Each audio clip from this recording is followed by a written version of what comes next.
What if the voice that captivated millions was actually a shield for a young man who felt like he was disappearing? In 2012, a 19-year-old Jonathan Antoine walked onto the stage of Britain's Got Talent and changed the trajectory of operatic pop forever. At the time, the narrative was simple. He was the shy, bullied kid with a once-in-a-generation voice. But as we look back through a journalistic lens, the latest news reveals that the boy we saw on television was actually masking a profound internal crisis. From a reporter's perspective, the story of Jonathan Antoine isn't just about a talent show victory. It's a case study in how the entertainment industry often overlooks the mental well-being of its stars in favor of a good story. For years, fans watched his success, but few knew the sheer weight of the expectations being placed on his shoulders. The silence he kept during those early years wasn't just about modesty, it was a survival mechanism. He was thrust into a global spotlight while still grappling with a self-image that had been shattered by years of schoolyard torment. This segment of his life was defined by a paradox. He was the most celebrated voice in the country, yet he felt completely unheard. Recently, Jonathan has begun to peel back the layers of this era, suggesting that the shy boy persona was a cage he was desperate to escape. The emotional outpouring from his community stems from this realization that while we were being entertained, he was often enduring a silent, suffocating pressure to remain the version of himself that Simon Cowell and the public had fallen in love with. The cracks were always there, hidden behind the high notes, but it's only now that we are beginning to see the full picture of the toll that early fame took on his psyche. Behind the curtain of his global success lay a mystery that even Jonathan hadn't solved, until a single medical revelation changed everything he knew about his own mind.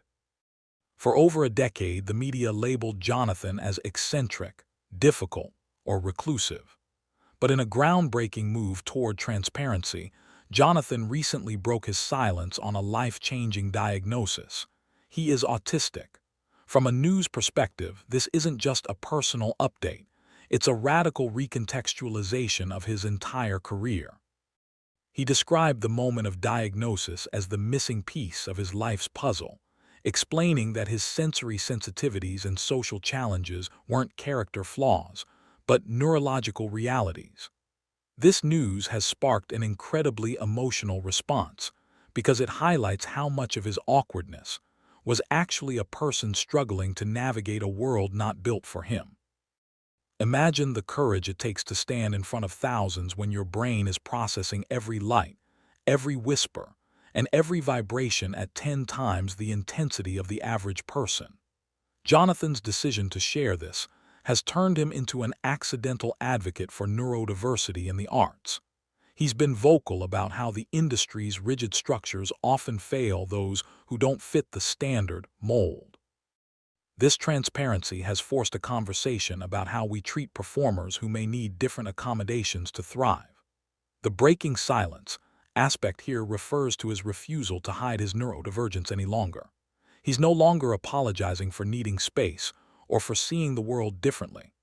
This section of his journey is arguably more powerful than his initial discovery on BGT, as it shows a man finally finding the language to describe his own existence.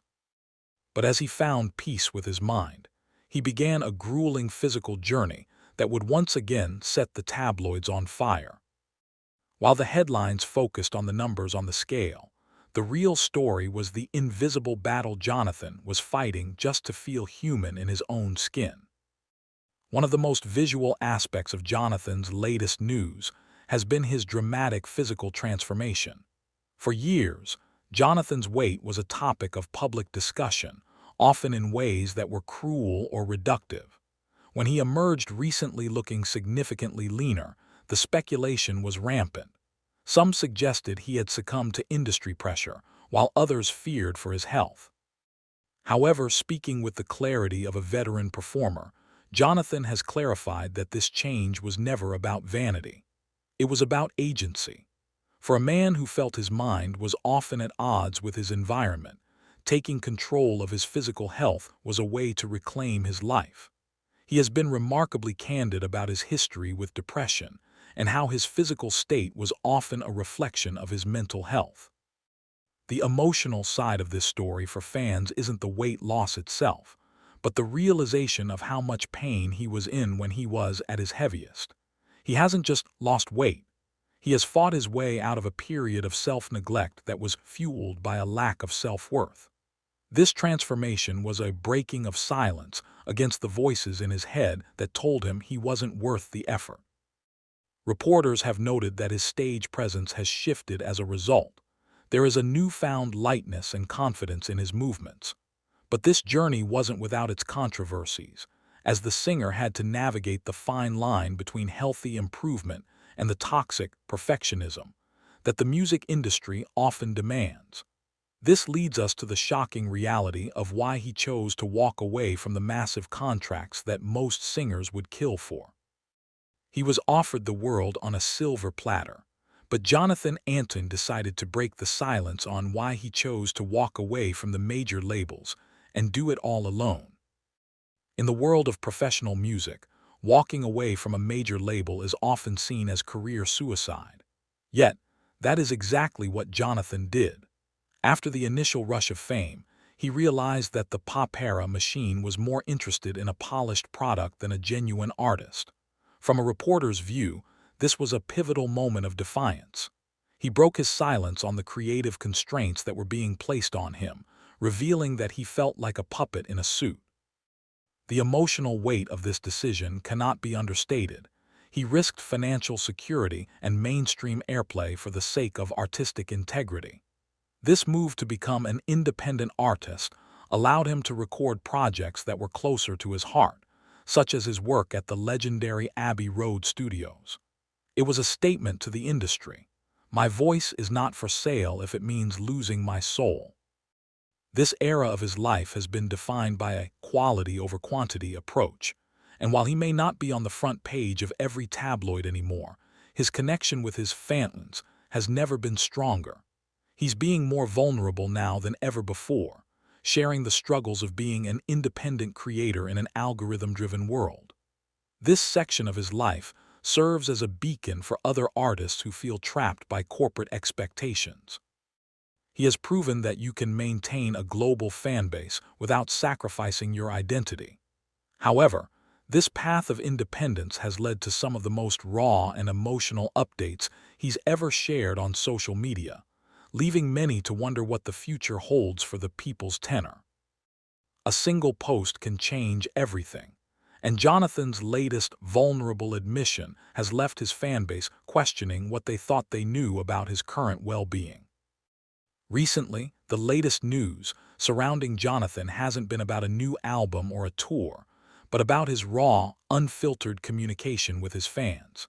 He has been breaking the silence on the bad days, the moments where the depression returns or the sensory overload becomes too much to handle.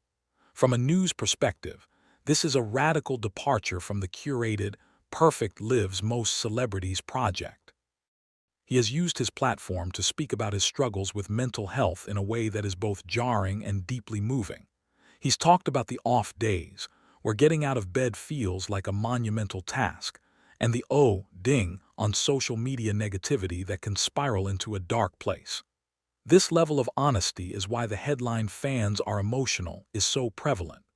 They aren't just fans of his voice, they are invested in his survival. Reporters have noted that this vulnerability has created a unique community where Jonathan and his followers support each other through their respective dark nights. It's a reciprocal relationship that is rare in the celebrity world. He's not just a performer, he's a fellow traveler in the world of mental health struggles. This transparency has sparked rumors about whether he's planning a hiatus or a total rebrand, but the reality seems to be that he's simply choosing to live his life out loud. This honesty, while beautiful, comes with a cost, and it has led many to speculate about the longevity of his career in an industry that still stigmatizes the very things he is speaking out about.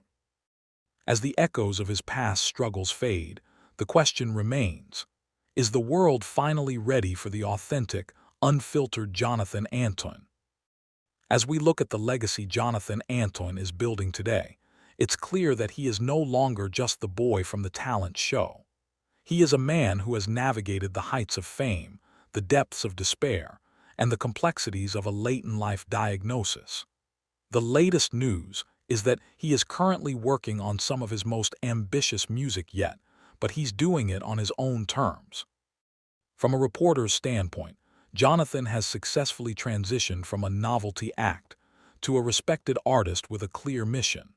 His story is a powerful reminder that breaking silence isn't a one-time event, but a continuous process of choosing truth over comfort. He has faced the shocking reality of the industry and come out the other side with his integrity intact. The emotional response from fans isn't just about pity. It's about admiration for a man who refused to be broken by a world that didn't understand him. As he moves forward, he carries with him the hopes of the neurodivergent community and the millions of people who have found solace in his voice. Whether he's performing in a massive arena or sharing a quiet moment on social media, Jonathan Antoine has proven that his greatest gift isn't just his tenor, it's his heart. He has shown us that it's okay to be a work in progress, and that the most beautiful music often comes from the most difficult journeys. In the end, Jonathan's story isn't just about a singer. It's about the universal human struggle to be seen, heard, and accepted for who we truly are.